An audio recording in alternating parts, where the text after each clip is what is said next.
right.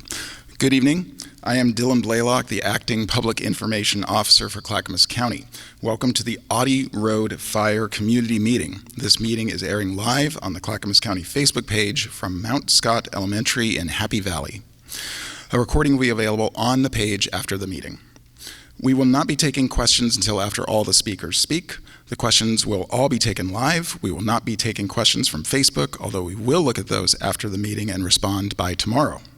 But we will take questions from community members after our presentation.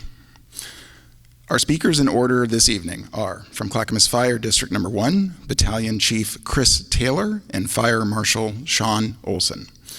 Audrey O'Brien, the Asbestos Manager from the Oregon Department of Environmental Quality.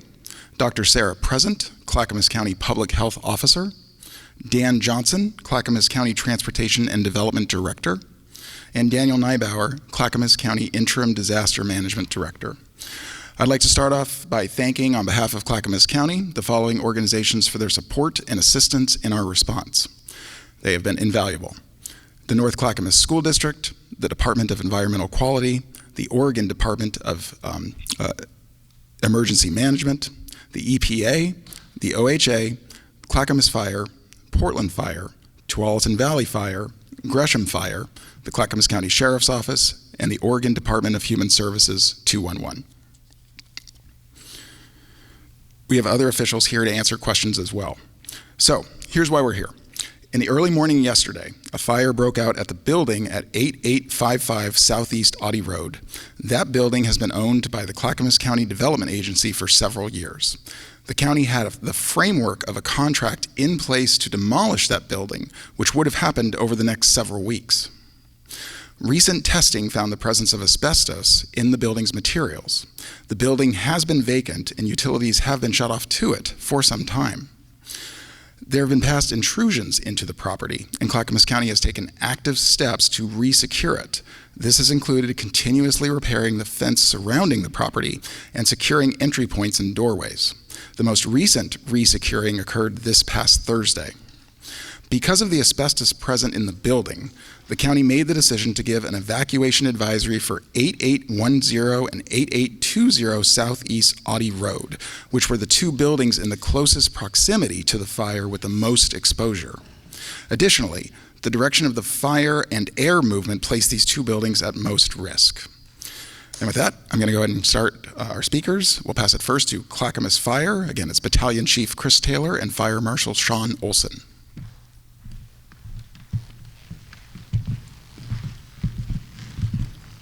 Good evening, thanks for coming. My name is Chris Taylor. I'm one of the battalion chiefs with Clackamas Fire District 1, and I was one of the incident commanders of the fire here on Otty Road.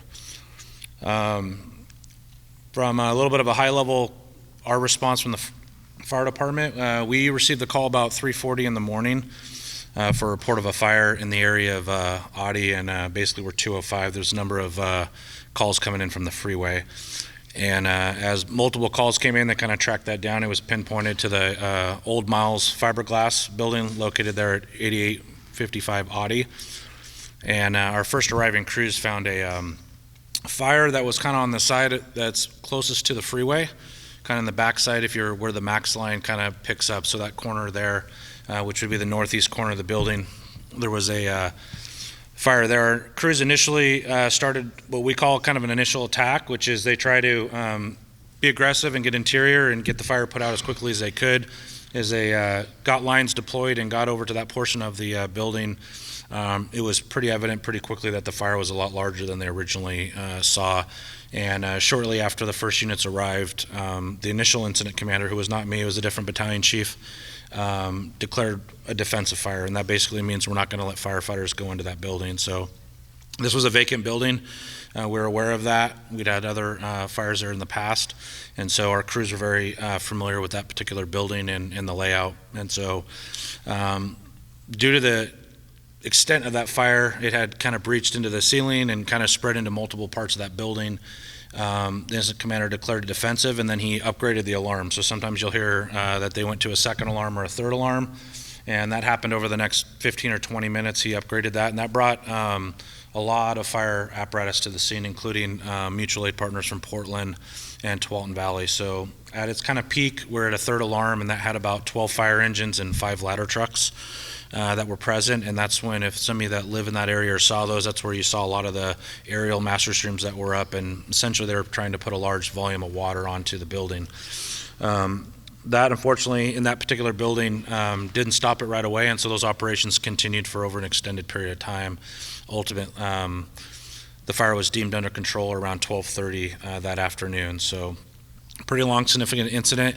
In the middle of the night, the fire was burning hot, and a lot of the smoke was going straight up. But as the morning came and some of that fire was put out, the smoke and the wind direction started to pull that smoke more to the south, and that's when it really started to impact, particularly the apartment complex across the street in Otty.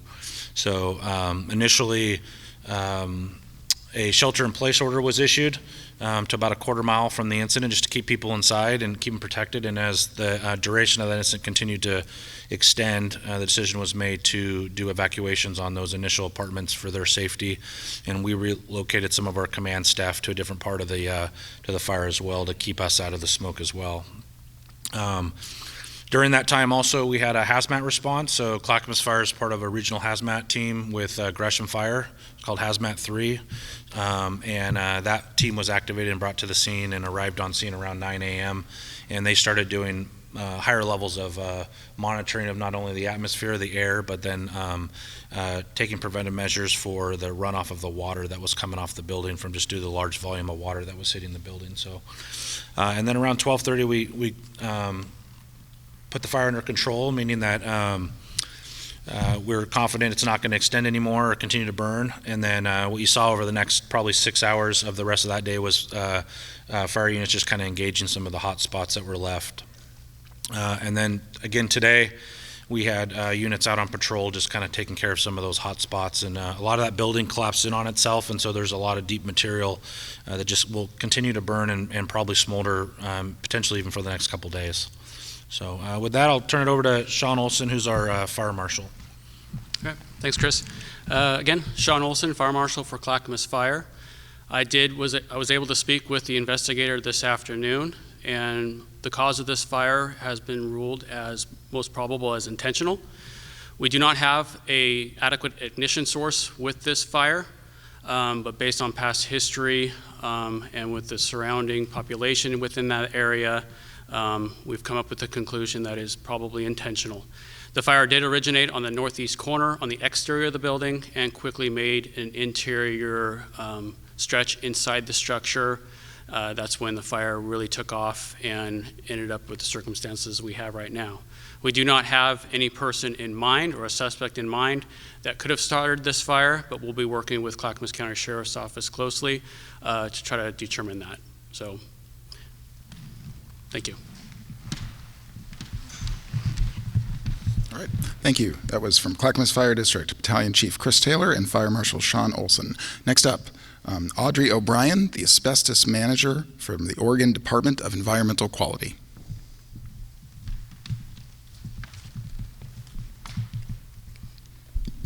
Good afternoon, and thank you very much for coming tonight or today. As said, I'm Audrey O'Brien. I am our asbestos manager at the Oregon Department of Environmental Quality in our Northwest Region office, which has responsibility for carrying out our regulations in this area. And as you've heard, one of the concerns with this fire is that asbestos was located in the structure and may be a potential contaminant in the debris. So asbestos, as you may know, is a naturally occurring mineral that was used in lots of building materials because it's durable and fire resistant. When it's not impacted, it is perfectly safe to be around asbestos-containing materials in your homes and businesses. So DEQ regulates the demolition and renovation of buildings when asbestos is involved. And we learned of this fire and then reviewed whether DEQ had information on asbestos in this building. And we reviewed our own data system and obtained the survey that was conducted that did identify that there is asbestos-containing materials that were in the roof, in flooring, in some of the wall surfacing, and in grout and caulking. So abatement had been set to start later this month, and then the fire happened. So DEQ is now working with the county and their contractors to approve asbestos cleanup in response to the fire, as well as for future demolition of this structure. We provided technical assistance that was used by one of the contractors in conducting air monitoring and collecting surface wipes from some of the apartment rooms across the street from the burned building. Air monitoring shows safe levels or no detection of asbestos fibers, and abatement started, as you heard, abatement started yesterday with asbestos abatement contractors walking around and picking up the debris from the neighborhood across the street, and they will be coming back because the wind last night did blow some more debris down, so they will be coming back tomorrow to pick up more debris. And then there's a meeting that is going to happen tomorrow to discuss the next steps in asbestos abatement. So I'll stop there, and then if there's questions later on, I can help answer those. All right.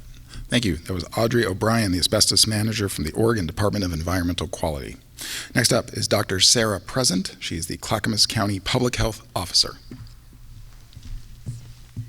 Hi, good evening, everybody. Thank you for coming.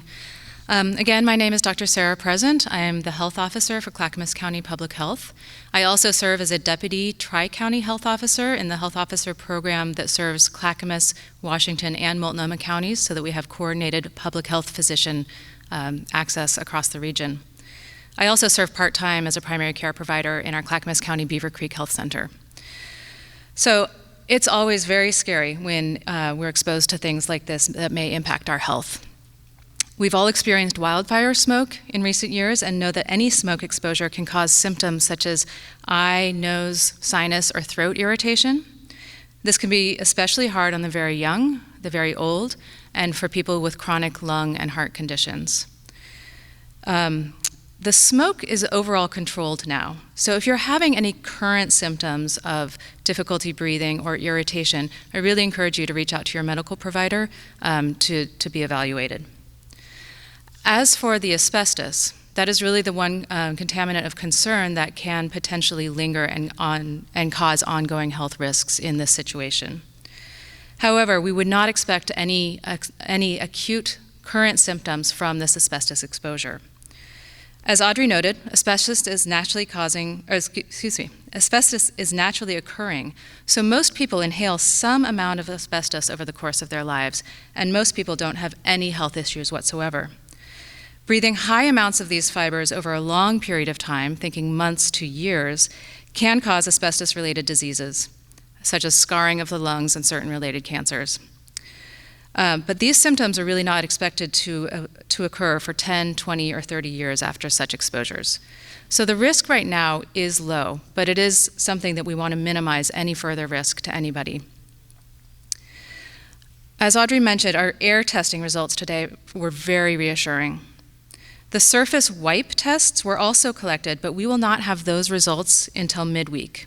So these test collections were done in people's apartments in these buildings, as well as outside in the surrounding vicinity. However, given the information from the air tests, as well as visual inspections inside the apartment buildings, Clackamas County Public Health believes that the chance of finding significant asbestos in these surface tests will be very low and no longer warrants the recommendation that keeps people away from their homes. Thus, after consulting with our EPA and DEQ partners and the Oregon Health Authority, we lifted the evacuation advisory early this afternoon. Still, people who feel safer staying away until those tests return midweek or until more cleanup has happened on and around the property are, of course, encouraged to do so. Asbestos is harmful when we inhale it because of the way it affects the lungs. It does not harm other parts of the body as much, such as when we touch or accidentally swallow it.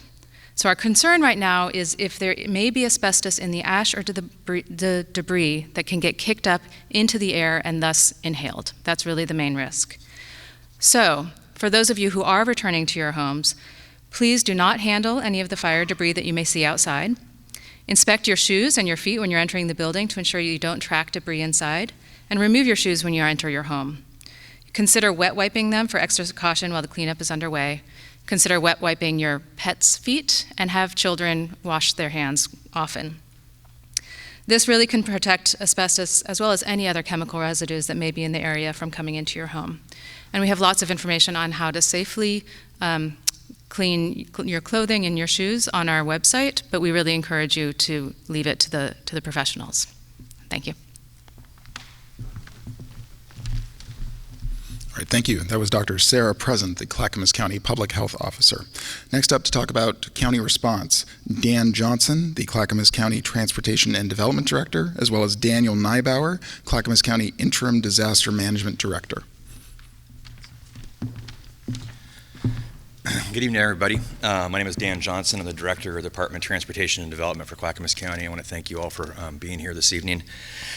We have activated the Emergency Operations Center, and when it gets activated, essentially we are members of Clackamas County staff operate to assist with those efforts, and that is my role here in helping the Emergency Operations Center. I want to apologize to all of you for this unfortunate set of circumstances. No one wants to be here tonight, the impact it's had on the citizens in the area, but I do want to emphasize the fact that we have contracts in place and are advancing those contracts as quickly as possible. It's important to understand this was a challenging site. We knew it was a challenging site. We've gotten feedback and we've coordinated with Clackamas County Sheriff's Office and also Clackamas County Fire District regarding the site, even to the extent that we visited the site on Thursday to enforce and secure it in addition to and/or in response to concerns that were raised. So challenging that we had a demolition of the building planned. Essentially, we have contracts in place to advance that demolition. That demolition was planned to go into implementation and mobilization in the weeks to come. With the planned demolition, it's important to understand that we had contractors on contract when this event occurred. Those are contractors around demolition of the facility, around the abatement of the hazardous materials, and around testing. Since we had those contractors on site, we were able to activate them immediately, and I'll go into further detail regarding that once Daniel gives some more descriptions about our EOC operations. Good evening, Daniel Neibauer, Interim Director of Disaster Management. The Disaster Management Department of Clackamas County manages the Emergency Operations Center, or EOC. We began monitoring the fire at about 4 a.m. when we were notified of the fire by the dispatch center. The EOC serves as a coordination center for the county to unify emergency response efforts to disaster and other incidents in the county. It has sections that support the operational response, plans for continuing response, and manage the logistical and financial needs of the incident. At about 7 a.m., as Clackamas Fire said, the Fire Command requested a shelter-in-place advisory to be issued for a quarter-mile surrounding the facility. The EOC issued the advisory using our public alert system at approximately 7:20. By 8:30, the EOC was calling in additional county staff to support shelter and other basic needs of those impacted, conduct monitoring, testing, and cleanup, and public information. The EOC was activated yesterday, and will continue through this week to address incident needs and coordinate the county's response. And I'm going to also plug our public alert system. Please sign up for the public alert system. It's our best way to notify you in the event of emergency. And if you search Clackamas Public Alerts, it will take you to a web page that can do so. Thank you. So we talked about the fact that we had contractors on site that were going to assist the county with the demolition of the facility. Having those individuals and that expertise on site allowed us to basically implement actions immediately. As you've been informed, debris collection, testing, and cleanup started yesterday and is continuing to advance. We are prioritizing cleanup on adjacent residential areas within the vicinity of the fire as a priority, and then moving to the site itself. Clackamas Fire essentially gave the EOC authorization to advance remediation or cleanup on that particular property, and we will continue to coordinate with them should we find any hot spots. I do want to identify the fact that we are working closely with the Department of Environmental Quality and the Environmental Protection Agency on emergency permitting and mitigation approaches to ensure we're adequately dealing with the situation before us today. So, thank you so much. Okay, Thank you, Dan Johnson, the Clackamas County Transportation and Development Director, and Daniel Neibauer, the Clackamas County Interim Disaster Management Director. I want to thank everybody for attending. We will now move into the facilitated in-person Q&A. If somebody could do the very good. If you're a community member, please go ahead and raise your hands if you have a question, and we will bring you the microphone, the wireless mic. And I see several members of the media present. You're welcome to come up to me after the meeting ends, and I will match you up with the correct person. Anybody who's here, we also have other experts in the back as well. So go ahead and raise your hand if you're a member of the community and you have a question. I see one right there. I live approximately a half a mile from where this occurred, but I have a lot of the ash and the debris in my yard, and there's also an empty field next to me that belongs to the church that's on the corner of 85th and King Road, and that field is covered with it, and there's kids that play in that field, and people walk their dogs. How is this going to be cleaned up? Very good. Probably I'm going to ask either Daniel or Dan to come up to talk about a general response. Yep. Thank you so much for the question. I'd be glad to talk to you after this. Essentially, what we've been informing the public is if they find debris, to basically contact the county directly, and I can get your information after this regarding your exact location. You were an email? You sent it? Yeah. We're actually pushing out a response to you here immediately. Not immediately, but it should go out tomorrow morning. We had to coordinate on how to respond to that. Essentially, we have a contractor on site. Once we get a right of entry for that piece of property, which is essentially you just allowing our contractor to come on that property and deal with that debris, they will come out there, evaluate it, and remove it. And they will properly dispose of it.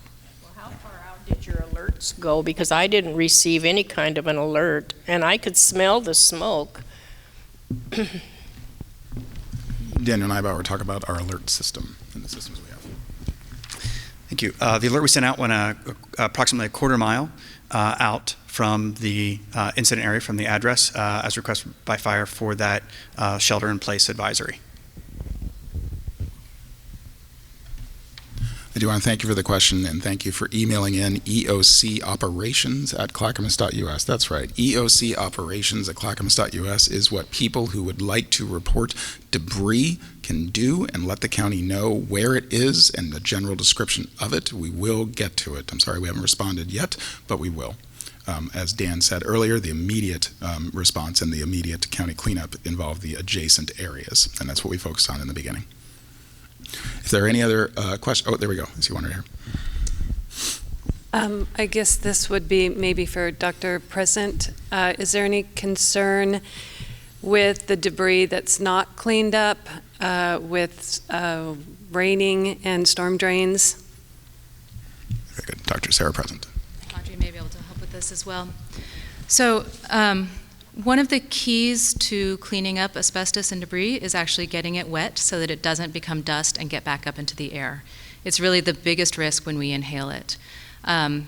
We have talked with EPA and DEQ about our waterways and do not feel that that's a risk.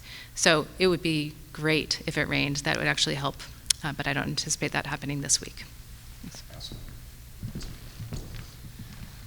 Dan Johnson again from the Department of Transportation and Development. That's a great question, and you had mentioned waterways and drainage ways and catch basins, et cetera.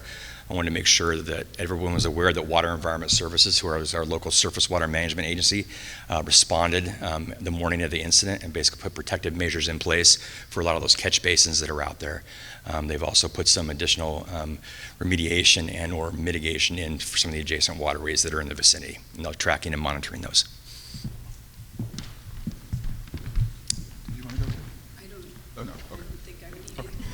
Excellent question. Thank you very much, ma'am. Any other? Oh, I see one right here. There we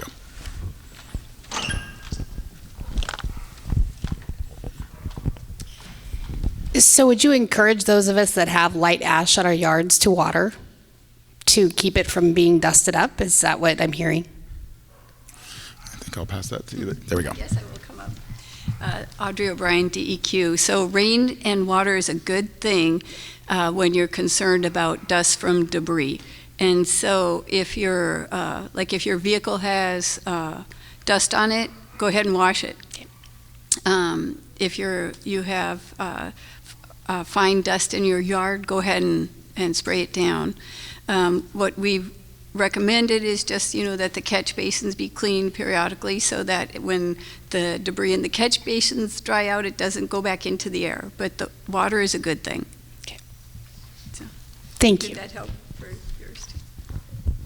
Excellent question. Thank you very much. I also wanted to mention that Clackamas County has set up a page on this, which can be, you'll find linked to directly from the front page of clackamas.us with all of our ongoing information, which will be very prominent on the front page through the end of the week. You can find most of the FAQs and I think the relevant information there for anyone who's interested. I also want to repeat, if you want to report debris or ash in your area, please email eocoperations@clackamas.us. That information is also on the website, which is linked to directly from the front page of the county website at clackamas.us. Any other questions from community members?